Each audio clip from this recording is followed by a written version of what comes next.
Hi, everyone. I'm Elizabeth Pickens, the host of the So Happy Together podcast.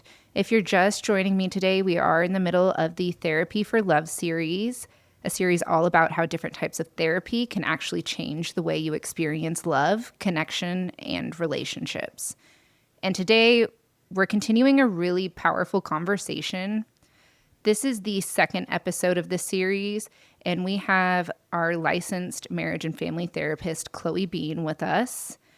And we'll be diving deeper into body-based therapy, specifically somatic therapy, and how your nervous system shapes the way you show up in relationships. Because here's the truth, so much of what we experience in dating and relationships isn't just in our thoughts. It's in our bodies. It's in the anxiety you feel when someone pulls away. It's in the tension when you don't know where you stand. It's in the urge to over-explain, to shut down, or to hold on tighter. And in part one, or episode one, we started unpacking what insight-based therapy was and why it matters. But in this episode, we're going deeper into the how. How do we begin to create change? And how these patterns actually live in our body, how to recognize them in real time, and how to begin shifting them so you can stop repeating cycles that don't feel good even when you know better. Insight alone isn't always enough to create change. Sometimes your body has to feel safe enough to choose something different.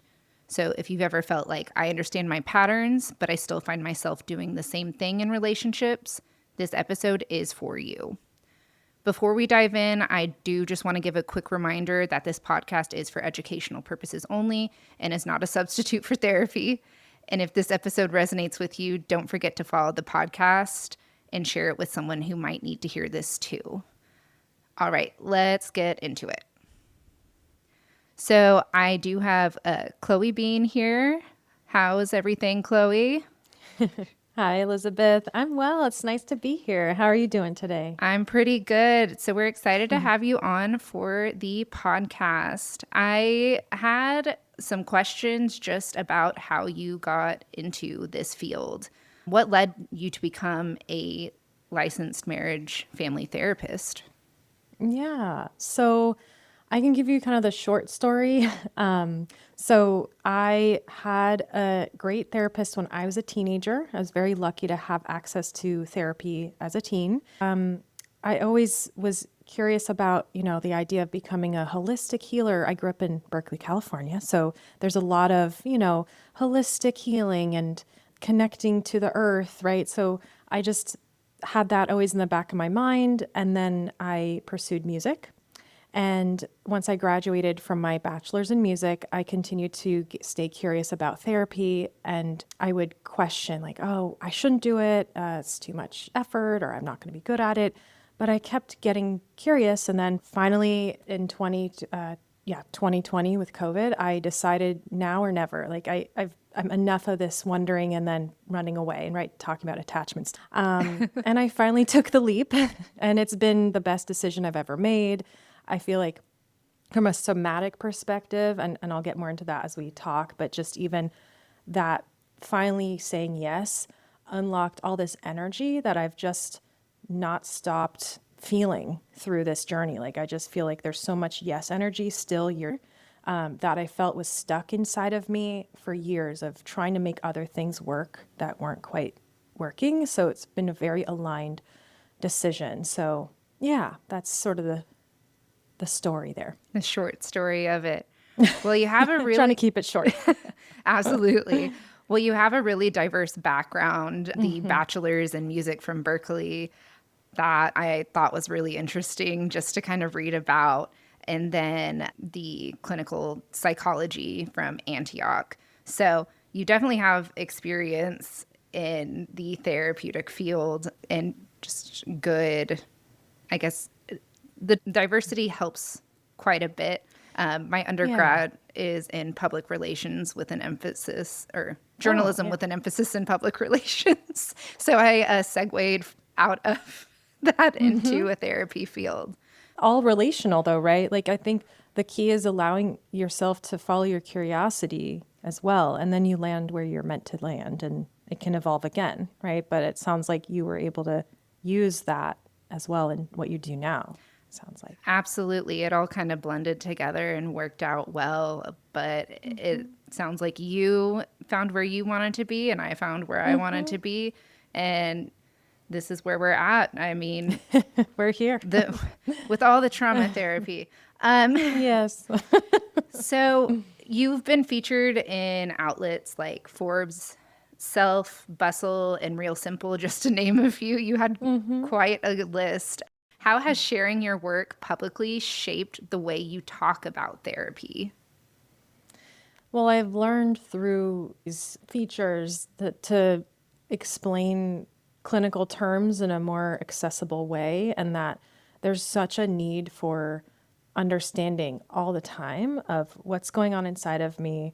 I always see like more articles out of, question like, am I the problem? Or how to spot a toxic relationship? Or do I have anxious attachment? So I think just in the media or getting featured in these articles, I've learned that there's just still such a question about the psychology and how to heal our attachment wounds and trauma. Well, in finding valid information, I mean, I Yeah. know Yeah, it's if like you, there's so much out there on social media, and it's like, what is real? Yeah. I'll see, leave them energy. They did this. And I'm like, wait. Oh, yeah. So I am appreciative that it is actually backed in research from somebody credible. Yeah.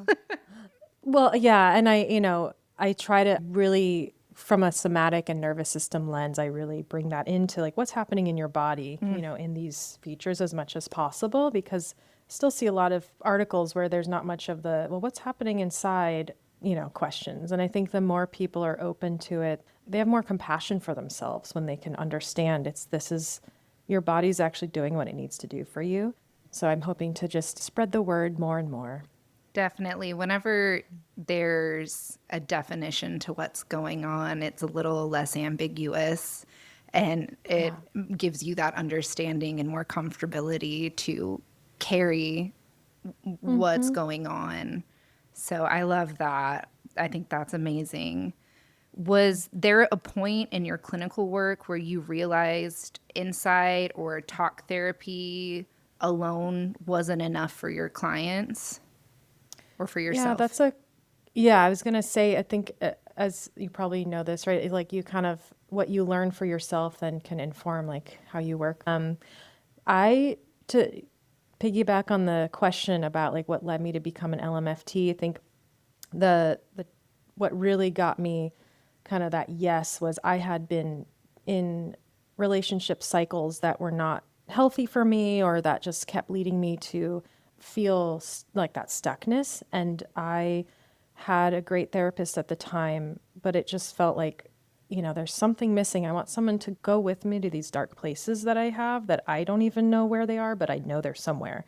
And so I found an IFS therapist that changed my life immediately. And I also tried somatic experiencing around the same time. And both of those were life changing. And so before even becoming an LMFT, I knew that I wanted to bring both of those into the work, just to really stop the cycles and get curious of like what's going on underneath the hood. That, I mean, is an amazing journey of your own to want to take what you've learned and try to help others through that process. Even for me, I had a therapist I was going to for a really long time. And at one point, I just was thinking I need something where I'm understanding what's going on in my body more, because Yeah. just talking is not helping me move forward. It felt like I was stuck in what was going on.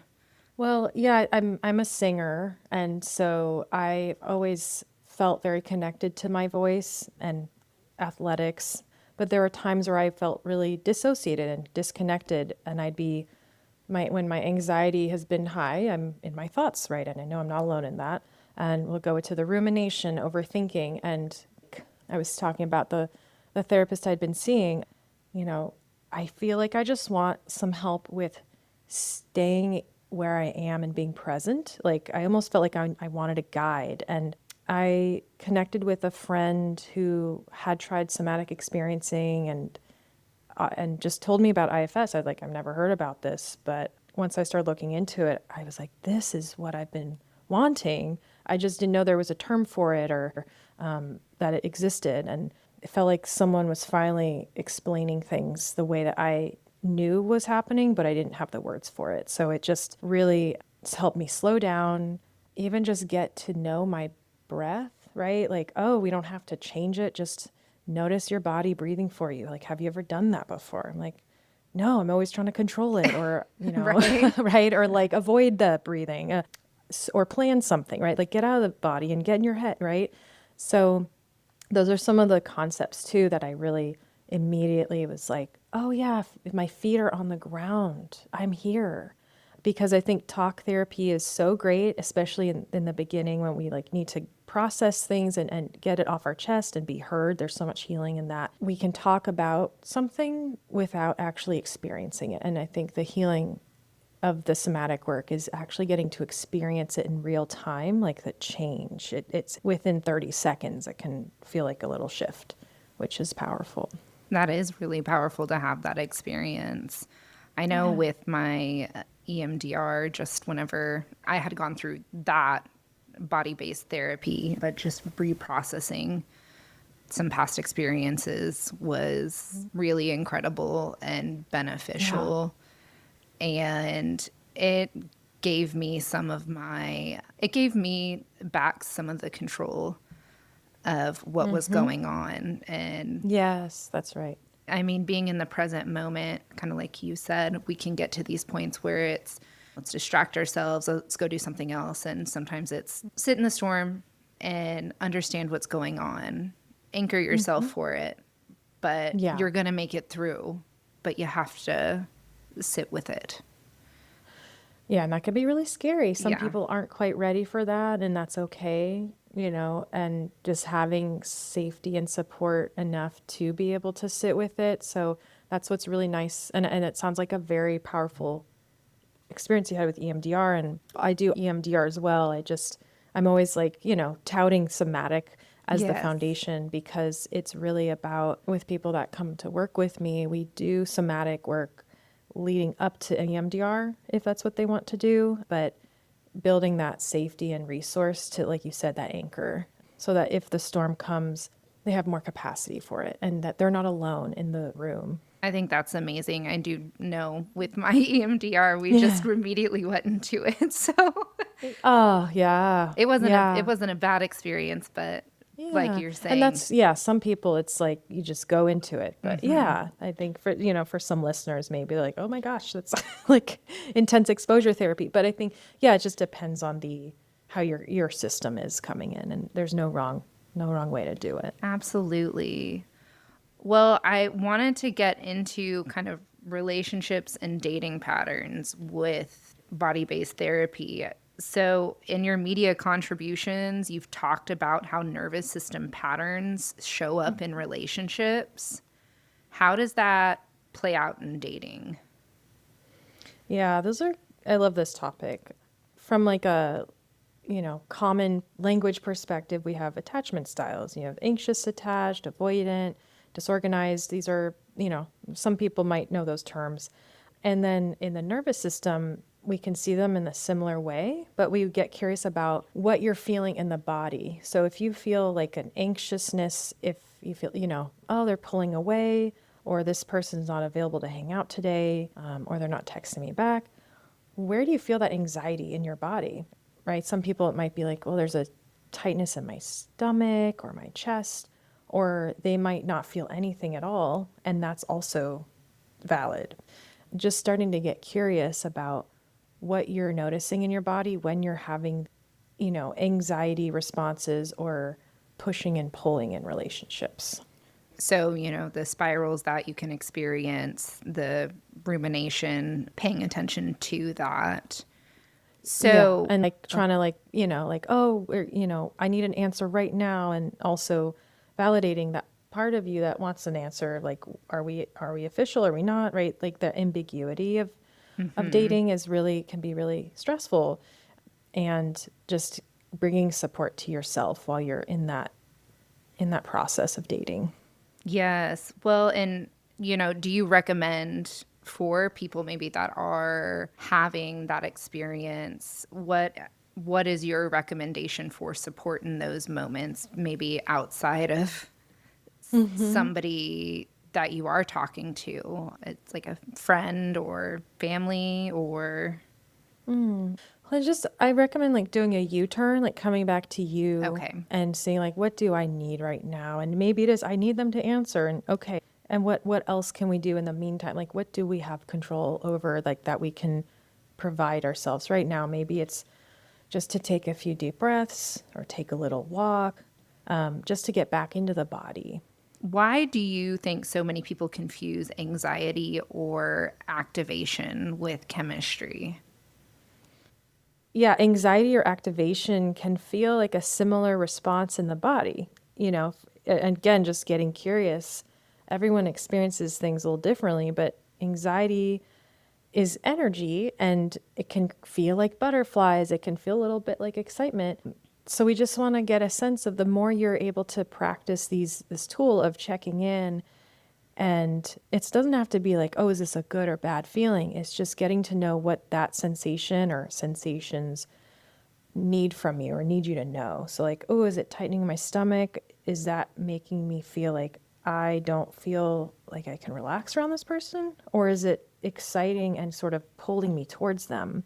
And chemistry can be, yeah, very overtaking. So I think somatic work can be really helpful, again, like noticing your feet on the floor, coming back to your body and noticing like your breath to stay grounded, because the actually can just take over and feel confusing. Like, oh, this has to be the person, and kind of feel blind to what's actually happening if the dynamics aren't necessarily that healthy. So trying to ground yourself and bring yourself back to that present moment of this is what's happening right now. Yeah. What do you think most often is mislabeled as chemistry, but it's a form of maybe anxiety that you see in relationships or dating? Yeah. It's the first thing that came to my mind was toxic relationships. I don't know if that's correct here, but I mean, on other episodes, I've talked about anxious avoidant relationships and how sometimes what we're used to, even if it's not good for you, we're going to start yeah. gravitating towards it because it's familiar. Right. So yeah, I would say like what gets labeled most often, familiar equals safe, or familiar and comfortable equals, secure. Whereas a lot of times, yeah, like familiar and comfortable can be just a pattern that you've been in different relationships that actually is pretty toxic, or they're not available, and that actually feels pretty comfortable and familiar and maybe even safe on some level because you know how it will play out, or you don't actually have to get too vulnerable. But there's also the cost of your nervous system is on edge and anxious because you actually have needs to connect and have security, and those are getting overridden. That definitely sounds like Yeah. the toxic relationships I've talked Yeah. about. Whenever we talk about, you just mentioned unmet needs, I was wanting to ask you, what does people pleasing feel like in the body whenever you're referring to, I guess, somatic therapy? Or Yeah. what do clients, I guess, feel? Yeah. I've heard, from in overall, like that there's this urgency and fear. And I'm saying those as emotions because somatic therapy, I challenge my clients to go under the emotions. Like, what is the body sensation with that? And everyone is different. So I can't say, like, oh, people pleasing is exactly this way, but it'll be like a pull towards something and it feels really uncomfortable to sit with. And so that's why that impulse to then do the behavior of, I have to say yes, or saying no, the idea even of saying no brings up a really intense, unpleasant somatic response. So if we don't have enough support to stay with that response, we're going to keep doing that people pleasing behavior. And right, that's similar to like we're going to keep doing a toxic relationship behavior, or not being able to put a boundary down, not being able to tolerate that sensation. So with that form of therapy, do you get quite a bit of pushback just because of the discomfort involved. I mean, even for me, I have leaned more towards anxious, so that people pleasing tendency. And for me personally, it can feel very dysregulating. It's, especially in prior relationships, I want to do what I can because if I do what I can control the outcome of this situation. They're not going to leave. Yeah. I'm doing everything. That's not Yeah, true. it feels a sense of control. Yes, yes. I don't know about pushback, but I think it just, it can just feel difficult for folks or, oh, I did it again. Right. Or this week, I did it again and I'm really trying not to. And it's just really taking off the expectations of like, oh, you should not be doing this anymore. That's not what this work is about. Right. It's more just getting curious, like letting you know you have options and choice. So, yeah, I think when it's laid out that way, it's less pushback. And I think just more like it's a practice. Practice over time and on their own terms. Yes. Yes. Okay. And yeah, exactly. What are some ways you mentioned people, feeling the floor underneath them? I'm familiar with the 5, 4, 3, 2, 1 method, or even putting an ice cube on your chest. But what are some ways someone can pause and check in with their body when they're activated? What would be a simple first step? Yeah. So sometimes checking in the body when we're feeling a little too overwhelmed is a little more overwhelming depending on your nervous system. So I recommend, kind of like you said, the 5, 4, 3, 2, 1 is a nice one of, or in the somatic terms, it's orienting to your surroundings. So looking for maybe the least unpleasant thing in the room. If you're feeling kind of like doomsday thinking and like everything's awful, nothing in my room is nice, it's all a mess, right? Like really overwhelmed. I always recommend what's the least unpleasant thing and take your time and let your eyes find it for you. And then notice how your breath responds to that. So it's less about take a deep breath and relax, right? It's more let your eyes, let your body start to look for a resource and then see how your body responds to that invitation. So it's a lot of invitation language. I like that, the invitation of Less forceful, less yes, it's going to be less forceful. It's going to be reciprocated better on the other person's end. It's all about choice, right? So Yeah. like options, and then there's the power again to choose, and that's really the healing, right? So it could be these micro moments of choice again. That power and that choice for the individual. What are signs the body is in a trauma response in relationships or in what you've mentioned in other outlets as functional freeze? Yeah, so trauma response in relationships is and functional freeze, like there's a lot of similarities there in the sense that you're less in your body and you're kind of on autopilot. So in relationships, you're kind of reenacting some patterns from the past, could be from childhood or a previous relationship that was traumatic or harmful to you, and you may not even know that. So it can be what we call projecting onto someone or going back to our attachment language that, again, push or pull in the body, a learned pattern and a threat response. So if you're in a relationship and it's going pretty well and it's secure and healthy, but you're having these responses, that's a sign that it's probably a trauma response. And it's always great to, speak to a therapist because everyone's different. And I don't want to say, oh, your relationship's fine. And you're just, it's not about that.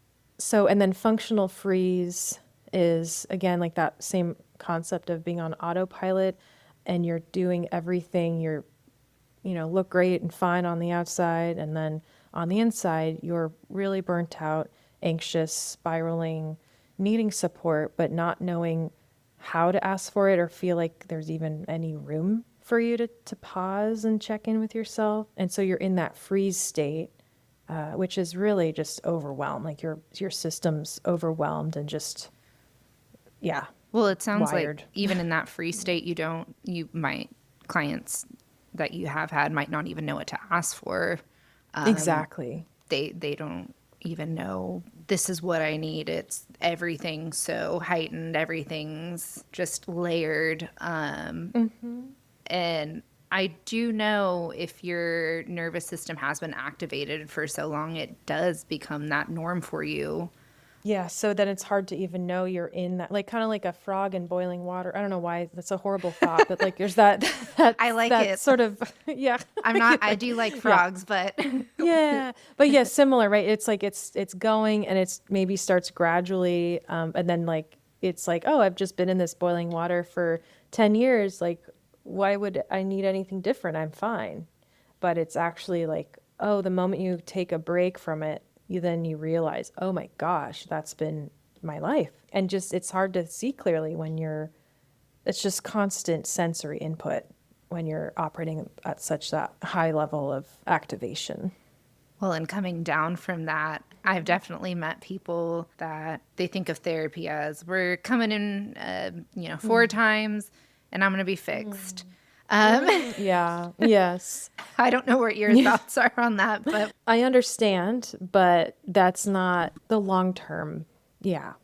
Yeah, we need to, because this, again, it's like a practice and we're essentially like training your nervous system and helping it start to let go and feel safe. So to come in with these expectations of like, I just need 4 sessions and it's going to work. And we're still very cognitive and there's this agenda and expectation. And then your body's kind of coming in with like braced and not fully able to trust and be open.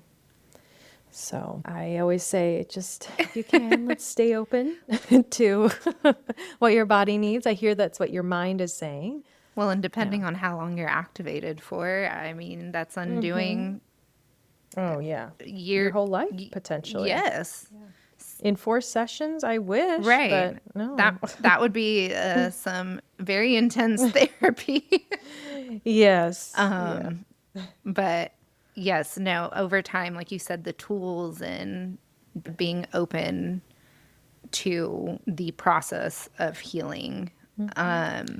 And that can be scary, especially again, if there's trauma. The idea of trusting the process is so foreign. Again, it's like just makes sense. It's like we're learning a new language. And so, yeah, just being a lifelong learner is something I recommend too. Like, let's see what we can learn here. Well, and things can always change. Yeah. You can have something else come up, and it's learning to navigate that as well, Yeah. It's so true. being flexible in that regard. My next question that I had was, and you kind of just summarized this a little bit, but how can someone trust their body again after unhealthy relationships?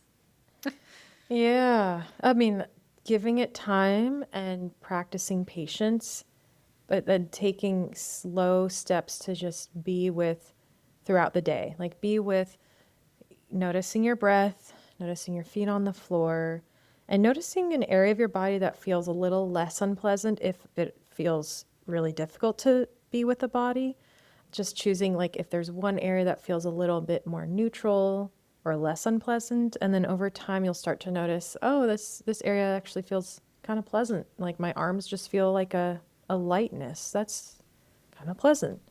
Because we're just really trained for survival, but also in our society, like to always look for like danger and threat. I mean, there's so much going on around us that it makes sense. We're always wanting to stay safe. And so this is part of the somatic work, is to notice what is working, notice what is feeling supported, what feels less unpleasant.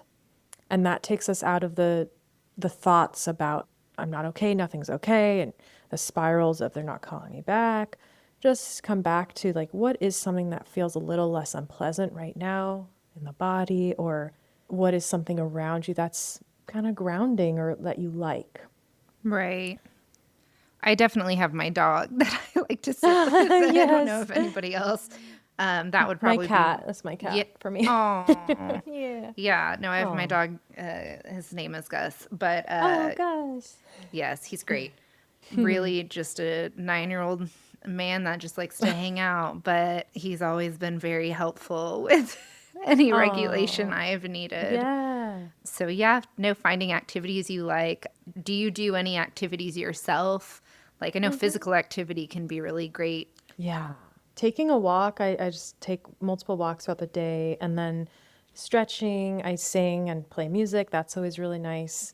Yoga. But yeah, my cat, like, I just have to go look at him and I'm like, it's great. Dopamine. Yeah. Yes. He's like, I'm just chilling, but cool. Right, I'm here. I don't know why you're staring at me. Yeah. Oh my Exactly. gosh. No, animals are always great. Good So examples. Yeah. I'm not telling everybody on this podcast to go buy an animal, but if you don't Yeah. have one and you can Yeah. get one, Then why not? why Yeah. not? Why not do Yeah. it? And then my next questions are, how do you pace somatic work so your clients don't become overwhelmed or re-traumatized? We kind of talked about that already, Yeah. but just That's a a good one though. Like this is a really important question because I think a lot of people get a little confused like, well, what is somatic therapy? A little is it like a little woo woo and what's are you going to hypnotize me? Like it's going to happen. So it's a lot of psychoeducation in the sessions and we talk about what's actually happening and why, but we don't get caught on analyzing too much. Like we really kind of veer away from meaning making. There is room for it, but it's just that's what talk therapy pretty much is. So it's like a new experience to stay with sensation and observing kind of, oh, my body's doing what it needs to do and I'm stepping out of the way. So we do slowly introduce, even just the grounding, like, okay, so just noticing like the chair behind you, or like what is feeling a little supported right now. So it's again just introducing the work, and then your body, the more you can trust your body to show up in the session to kind of lead you instead of you leading your body, the trust is just so much easier to build, and you can feel so clear on your limits from that. Like, oh, my body's starting to feel a little, I feel a little dizzy, or I want to shift in my chair now. I'm feeling like I want to move a little, right? There's always permission to do what the body needs to do. So again, like there's a coming back to choice, and like you can leave the session anytime you want, right? Your body gets to decide. So that's kind of my answer for, how people can stay in their window of tolerance and their sense of comfort within the discomfort. Yeah. so allowing them to decide if it's too overwhelming, hey, we can come back to this or Yeah. okay. And then we talk, right? Like we talk in the sessions. It's not like there's no words. So if sometimes it is resourcing actually to start talking again about something, like to kind of go back into like talk therapy mode and then pause and we try again, checking in like how's it feeling in the body now? And building the capacity to stay with the body. That's really what it is. Building on that distress tolerance gradually. Exactly. Yeah. Okay. Well, and what are some we talked about social media, but common misconceptions people have about somatic therapy from what they see online or in media? Or are there any misconceptions? Yeah. Well, I think, like the woo woo, whatever that, yeah, woo Yeah. woo. Or that it's like, just anyone can do it. It's like, be a coach. And I think there are great coaches out there that can do somatic work, but somatic therapy is a therapeutic model that's really handles sensitive, traumatic events and early attachment stuff. So I think a lot of people can kind of call themselves somatic therapists pretty easily. So I Yeah. do recommend that people, do their research. And of course, it's always about how you feel about the person you're working with. That's the most important. I just, it's important to work with someone that really understands nervous system and their own nervous system as well, because you want them to stay with you when you start to go away in your body, or you're disconnecting or feeling whatever you feel, right? Because it's really important for your practitioner to have their own understanding of their own body and what triggers them and what's theirs and what's yours in the room.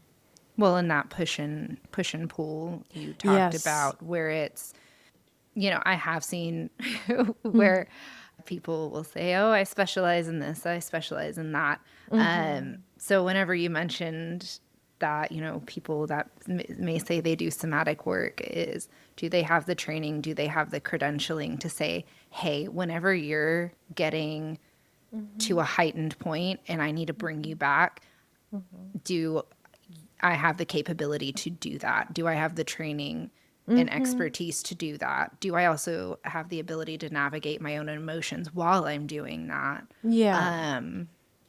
Yeah. That's, I think, very good advice. It is important to do research whenever you're looking at Yeah. therapists or any type of therapeutic work. Yeah. And it is kind of like a newish, trendy term, I would say, so that's why I also say yeah, like to add on to your point of like doing research. And there's a lot of different approaches to somatic therapy.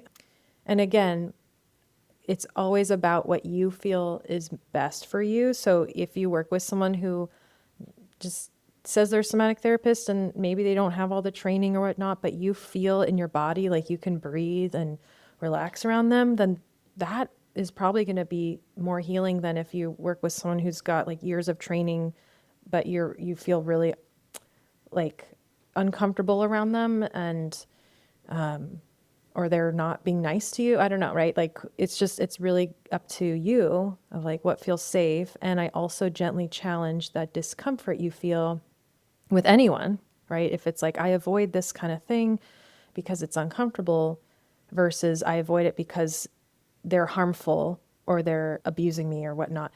If there's a sort of curiosity about your discomfort and you're willing to explore it, I think a really good therapist is able to hold space for that discomfort. And you may unpack that is a stuckness that just needed to have some support. And then you have more options once that's released. Absolutely. Having a good relationship with your therapist. I always Yeah. tell people, I don't want to say shop around, but Yeah. I'm like, it's not, I think, in being in a therapy field, not everybody's going to be your cup of tea. Yeah. You're not going to be everybody's cup of tea. And Mm-hmm. so having that understanding, and you're dealing with two personalities and a relationship. This one obviously Yeah. non-romantic. That would be breaking some rules, but Mm-hmm. Yes, that's not supposed to be that way. Anyone listening, like make sure yeah, it's supposed to be don't very good boundaries and yeah. don't do that with your Yeah. therapist. No. Mm-mm. But it's, you do have to have a good relationship with that person, because there is that level of trust there. I trust this person to have my best interest. I trust them Yeah. to help me through this hard time. I trust Mm-hmm. them to let me tell them these things authentically. So yeah, even like you said, even if maybe they don't have necessarily the credentialing, if there's comfort with that person, that Yeah. would make more sense. Yeah, absolutely. So that is helpful. I'm happy that there is a good pace, and also helping, or you giving information to help with misconceptions. The internet is full of all kinds of things nowadays. Yes. And it can Yeah. be very overwhelming. You need this, you need that. Yeah. Or people that are claiming to be therapists, but they're not therapists, right? Like it takes years of training and a master's to do that. And so just being informed and Oh, yeah. yeah, absolutely. I mean, I'm still in my clinical hours. Social work, they Mm-hmm. really, I don't know if you're as familiar with social work hours.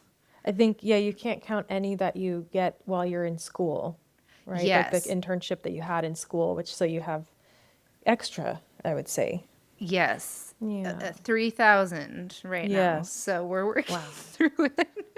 Oh, you're But doing great. Just, yeah.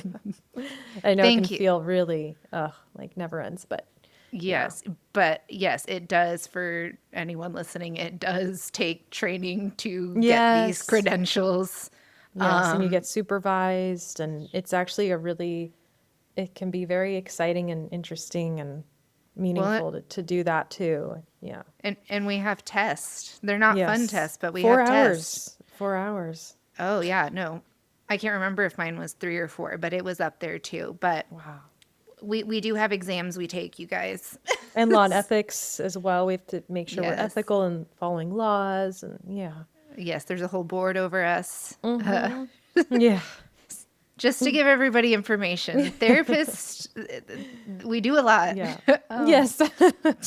We take this seriously. So yeah, Ex- that's kind of why I exactly. just wanted to bring it up is like, the credentials is what I think can help people feel like they're with someone who's really sat, with a lot of people, and they're choosing to do this work because they're passionate about it. Like, right, it can be really hard work. And so the fact that they're showing up still, it's like that this is what they want to do, and they want to be in the room with you. And I mean, we see people at their most vulnerable moments, yeah. and it's a beautiful thing to be there for clients in those Yes. moments, and know that they trust you. So, It's an honor. I've told my clients that it's like an honor to be able to witness this work and just to be in this space with them. It's very special. you really build some beautiful relationships, and seeing them change in positive ways and seeing that positive impact on their life is incredible.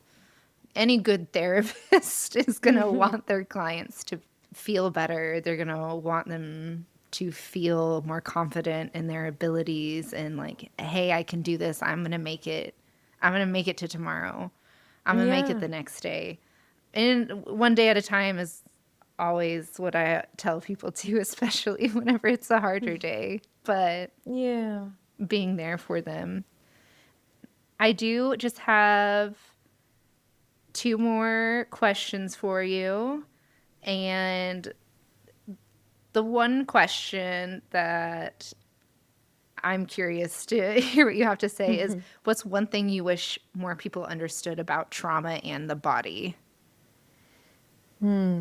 I wish more people understood just how connected they are, and that there is so much healing of trauma available in the body. Like, the body is waiting for that, and there are tools and ways to work with the body so you can release that trauma and feel lighter.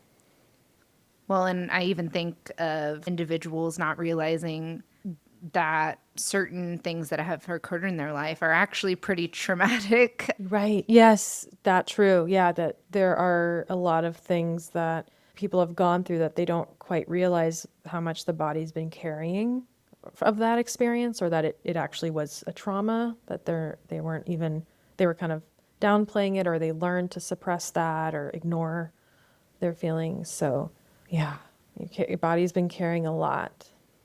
Yeah, absolutely. Those A scores, I remember seeing like a big move, a death in the family. I mean, Oh, a yeah. move. I moved whenever I was little, and I never even really thought of that as being super traumatic. But Yeah. later on, I found out, oh, that actually was a little Yes. traumatic. Yeah. So, Really unsettling. Yeah. absolutely. And then, where can listeners find you and learn more about your work? Yeah, so I have my website. It's chloebeantherapy.com. I am also on Instagram posting more information about somatic therapy, healing trauma, and relationship advice. And that's at Chloe Bean Therapy on the Instagram. The Instagram. The Insta, Yeah. the And gram. then the gram. And then I'm also building a community kind of program for women all around the world to learn more of these nervous system tools that maybe don't want to be in weekly therapy or can't access it. And so I'll let you know when that's launched, but I just want to put that out there. It's called Healing in Tune. And that's just something as well that I'm building that's based in somatic attachment work. I think that's incredible. So many women need that. I was talking to you about resources where Yeah. just having that availability and helping people understand more about their trauma and how it's affecting them. Whenever you've got that set up, Chloe, I will be sharing, and I'll be sharing your Yeah. page and your website as well. Thank you. And I also want to offer, while I remember, I actually have some resources on my website. If anyone wants, I have a free downloadable people pleaser workbook, to am I a people pleaser? And then there's some prompts for you to work with from a somatic lens. And I also have a burnout quiz. So burnout and people pleasing are like some of the main issues people come to me with, but those can be nice. There's resources there for those that want that access to. So that's just on my website. The people pleaser workbook will pop up for a download option. And then the burnout quiz is also at the top of my website. Perfect. Well, and I will share those too. So that's amazing. Those are great resources. I think we could all benefit from learning more about ourselves. That's why we're Yes. here. That's why people are listening, Yeah. Of course. understanding more. So, Yes. well, I am so happy that I got to have you as a guest. I appreciate you being on here and giving us these resources and insight into somatic therapy, your expertise, and your personal experience. Well, thank you so much for having me. This was a very fun episode to be on and loved all the questions. And I hope these were helpful for people and that, listeners out there feel a little less alone and maybe a little more curious. Yes, hopefully. We can hope. We can hope. We're going to try. Chloe and I want to help Yes. everybody on here. So, but for anyone listening, Chloe mentioned that you can connect with her on her Instagram at Chloe Bean Therapy. At Chloe Bean Therapy. Yes. CHLOEBEAN. Yeah. Perfect. And then for my podcast, if you're new, you can follow me on the So Happy Together podcast. Thank you for being here, for doing this work, and for choosing to show up differently in your relationships. I will see you all in the next episode.